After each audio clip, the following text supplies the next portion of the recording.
Baik teman-teman semua, kali ini kita akan masuk di part 2 yaitu membahas tentang kompetensi untuk manajerial.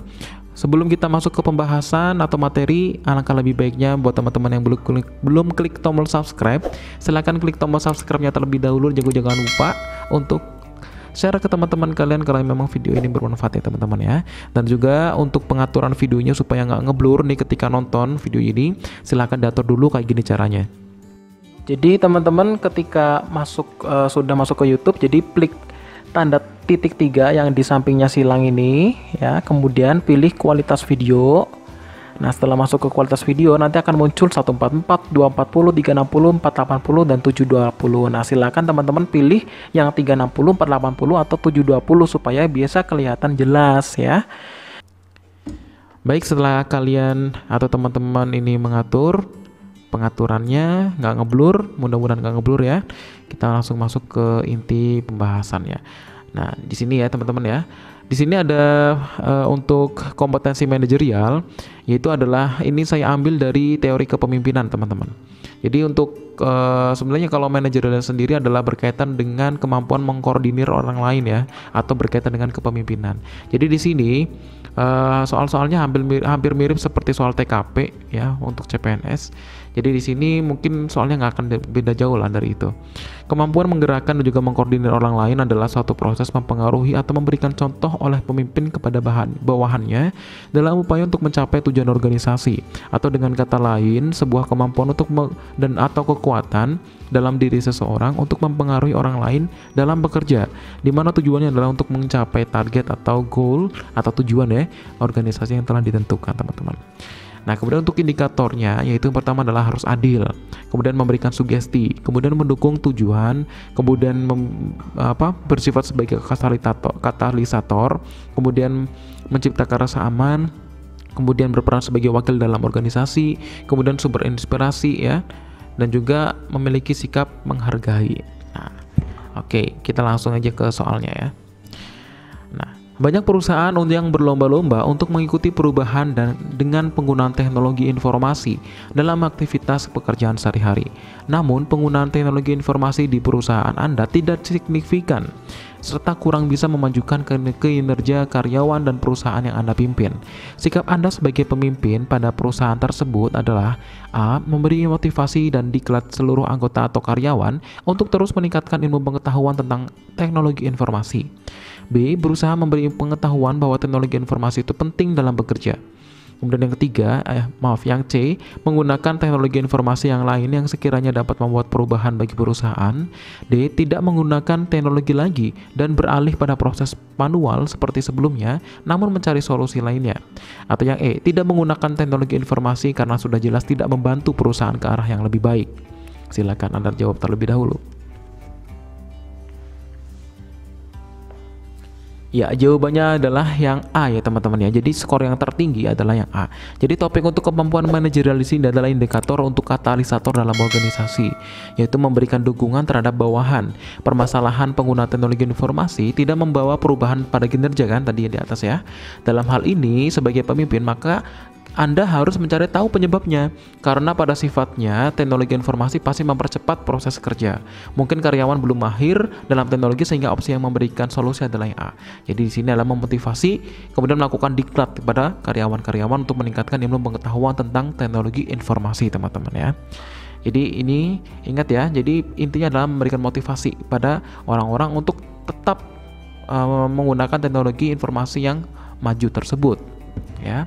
Lanjut ya. Banyak karyawan dari perusahaan yang Anda pimpin tiba-tiba mengundurkan diri. Di antaranya merupakan karyawan yang berprestasi dan berkinerja baik. Anda mengetahui jika kebanyakan alasan pengunduran diri karyawan tersebut adalah karena perusahaan tidak memberikan kesempatan pada karyawannya untuk mengembangkan diri. Di sisi lain, keuangan perusahaan sedang tidak memungkinkan untuk hal tersebut. Sedangkan jika hal ini terus dibiarkan akan berdampak buruk dan merugikan perusahaan Anda karena kehilangan SDM yang bagus. Maka sikap Anda itu bagaimana? A. Memberikan karyawan kesempatan untuk mengembangkan diri dengan cara mengikutkan seminar. Atau yang B, memberikan karyawan kesempatan pengembangan diri dengan mengikutkan pelatihan. Beda ya antara seminar dengan pelatihan ya.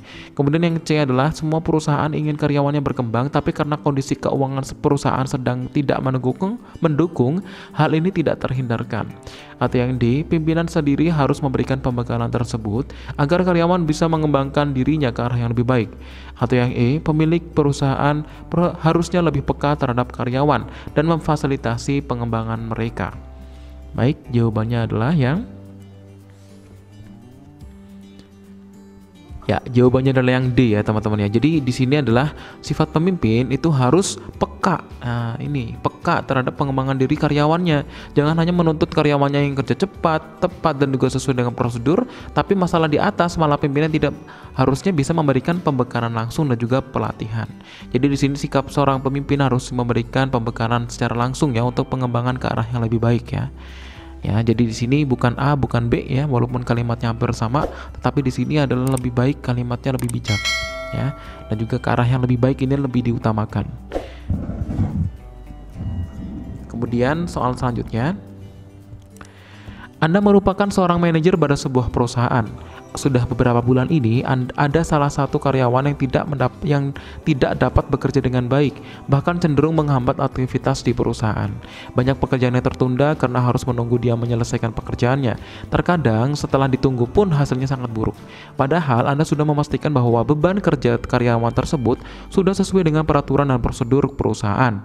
Perusahaan pun telah memberikan kesempatan beberapa kali untuk melakukan perbaikan dan juga memberi pelatihan. Namun setelah diamati tidak ada perubahan sama sekali. Yang Anda lakukan itu apa? A. Memberikan kesempatan terus sampai dia bisa berubah menunjukkan performa terbaiknya meski akan mengganggu kinerja perusahaan. Atau yang B. Memberikan kesempatan karena setiap karyawan berhak atas hal tersebut. Atau yang C, terpaksa mencari penggantinya agar kinerja perusahaan kembali membaik. Atau D, memberhentikannya dan memastikan semua keputusan saya terdokumentasi. Atau yang E, memberhentikan karyawan yang bermasalah tersebut karena tidak bisa bekerja dengan baik. Ya, jawabannya adalah yang D ya. Jadi di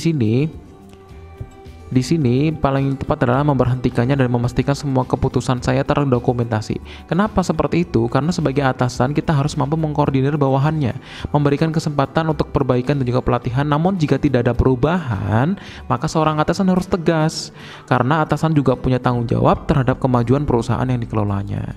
Ya, jadi di sini jawabannya yang D ya teman-teman ya. Jadi nggak boleh nggak tegaan ya, karena memang itu juga nanti untuk masa depan perusahaan, berarti harus benar-benar tegas ya. Di sini jawabannya adalah memberhentikannya dan memastikan semua keputusan saya terdokumentasi. Maksudnya terdokumentasi itu maksudnya adalah ada bukti-bukti yang menunjang bahwa yang saya lakukan ini adalah suatu keputusan yang baik dan juga memang tepat, seperti itu ya. Seperti itu. Kenapa yang E itu skornya di bawah yang D? Karena di sini adalah kalimatnya tidak kurang solutif ya. Di sini kalimatnya kurang solutif karena tidak bekerja dengan baik. Nah, solusinya bagaimana? Kenapa? Gitu, alasannya kenapa? Padahal kalau yang D lebih ada kata-kata terdokumentasi.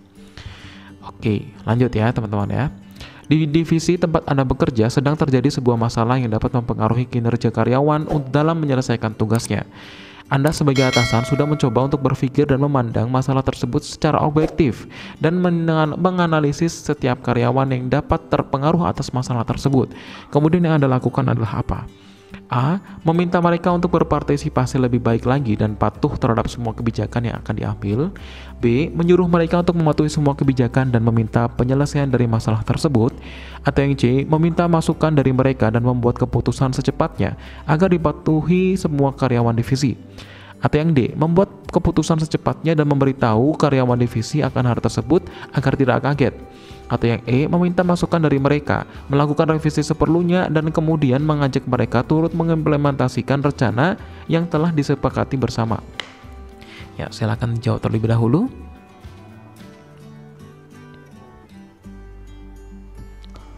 Ya, jawabannya adalah yang E ya teman-teman ya. Jadi meminta masukan dari mereka, kemudian melakukan revisi seperlunya, kemudian mengajak mereka turut mengimplementasikan rencana yang telah disepakati bersama. Nah, kenapa kok jawabannya itu? Karena di sini dalam kemampuan manajerial sebagai atasan juga harus melibatkan bawahan, tetapi keputusan tetap ada di tangan pimpinan. Ya, jadi di sini memberikan pemahaman dan bagian dari kelompok kita harus saling terbuka, ya, saling bertanggung jawab dan juga memiliki kesadaran serta selalu mengomunikasikan setiap ada permasalahan. Jadi dengan adanya masalah, kemudian nanti atasan harus juga bisa meminta pendapat dari bawahan-bawahannya. Ya, jadi tidak hanya serta-merta memberikan keputusan tanpa ada komunikasi dengan bawah-bawahannya. Nah, di sini kan bagus ya, ada masukan, kemudian melakukan revisi, kemudian mengajak mereka untuk turut mengimplementasikan ya rencana yang telah disepakati bersama. Jadi di sini seorang pemimpin juga harus bijak ya, dan juga tepat dalam menggunakan atau dalam menjalankan otoritasnya. Seperti itu. Lanjut ya. Atasan Anda menugaskan Anda membuat sebuah tim untuk menyelesaikan masalah pekerjaan di kantor Anda. Tetapi di kantor Anda terdiri dari orang-orang dari berbagai macam latar belakang suku berbeda dengan Anda. Bagaimana sikap Anda? A. Membuat sebuah kelompok yang solid dari orang-orang yang sepemahaman dengan saya karena kekompakan itu penting. Atau yang B. Memilih orang-orang dari berbagai latar belakang agar tidak terjadi kecemburuan sosial. Atau yang C. Memilih orang-orang dari berbagai latar belakang yang berbeda agar dapat memperoleh macam-macam saran dan juga masukan. Atau yang D. Membuka kesempatan bagi siapapun yang memiliki kemauan dan kemampuan bekerja tim. Atau yang E, membuka kesempatan bagi siapapun yang memiliki kemauan dan kemampuan bekerja tim tanpa membedakan latar belakang. Ya, jawabannya adalah yang E ya. Dengan adanya teori untuk topik kemampuan manajerial ini adalah membuka kesempatan bagi siapapun yang memiliki kemampuan dan juga kemauan dan kemampuan bekerja tim tanpa membedakan latar belakang. Nah, jadi kalau yang D ini jawabannya kurang tepat karena tidak ada alasan. Kenapa? Gitu ya. Jadi kalau yang kita memilih yang E, berarti jawabannya lebih tepat karena ada kata-kata tidak membedakan latar belakang, teman-teman. Oke, lanjut ya. Kemudian kalau perusahaan menginginkan inovasi baru dan Anda sebagai atasan, apa yang Anda akan lakukan? A. Membuat inovasi sendiri lalu memberikan ke perusahaan. B. Meminta rekan untuk menghasilkan inovasi. Atau yang C. Mengumpulkan semua orang dan membuat ide baru untuk inovasi. Atau yang D. Meminta semua orang masing-masing membuat inovasi lalu memilih satu yang terbaik. Atau yang E. Meminta karyawan paling berprestasi untuk membuat inovasi. Ya, jawabannya yang C ya. Jadi kenapa jawabannya adalah mengumpulkan semua orang untuk membuat ide baru untuk inovasi? Karena di sini adalah kemampuan manajerial yaitu mampu mengordinir orang lain. Ya, jadi teman-teman seorang atasan itu harus bisa mengkoordinir orang lain, ya, mengkoordinir teman-temannya dan juga bawahannya untuk saling memberikan masukan dan juga saran untuk ide baru melakukan inovasi. Oke, lanjut ya. Kalau perusahaan menginginkan inovasi Anda,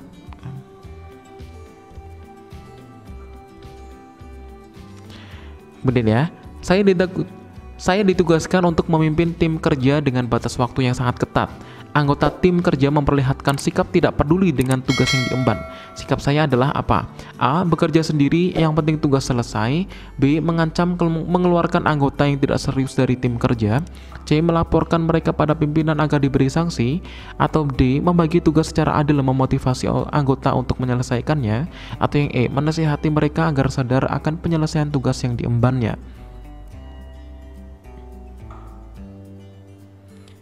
Ya, jawabannya adalah yang D ya. Jadi membagi secara adil dan juga memotivasi anggota untuk menyelesaikannya. Jadi di sini skor paling tinggi adalah yang D ya teman-teman ya. Karena untuk dalam kerja tim berarti tugas itu harus dibagi secara adil supaya mereka juga merasakan beban yang sama ya, dan juga memotivasi anggota lain yang kurang peduli ataupun yang kurang respect terhadap pekerjaannya. Gitu ya. Oke, lanjut. Anda diminta oleh direktur perusahaan untuk menjadi ketua sekaligus penanggung jawab sebuah tim di kantor. Padahal Anda merasa belum pantas sebab masih ada manajer yang dianggap lebih mampu. Sikap yang harus Anda lakukan adalah apa? A. Menolak permintaan direktur tersebut. B. Mempertimbangkan permintaan tersebut dan minta saran atau masukan dari manajer Anda. Kemudian yang C. Menerima permintaan tersebut dengan senang hati. D. Menolak permintaan dan mengusulkan manajer Anda saja kepada direktur. Dan E. Menerima tawaran tersebut agar bisa naik jabatan sejajar dengan manajer Anda. Ya, ini jawabannya yang B ya, dengan mempertimbangkan permintaan tersebut dan juga minta saran atau masukan dari manajer Anda. Jadi di sini tetap menerima, tapi tetap meminta arahan ya dari atasan. Tetap dari bawahan menjadi bawahan berarti harus sesuai dengan prosedur dari atasan ya. Oke, lanjut ya. Seorang staf HRD di sebuah instansi menawarkan kepada Anda bahwa Anda bisa diterima sebagai karyawan di perusahaan tersebut. Namun Anda dimintai sejumlah dana agar proses tersebut berjalan lancar. Maka sikap Anda adalah A. Memberikan dana tersebut asal Anda bisa bekerja di perusahaan tersebut. B. Menolak tawaran itu dan mencoba melamar dengan cara yang baik dan atau ikut seleksi. Atau yang C. Mempertimbangkan tawaran tersebut.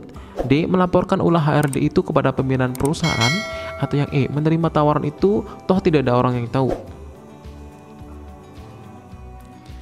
Ya, jawabannya yang B ya. Jadi kita harus benar-benar menolak nepotisme ya dengan cara suap ya.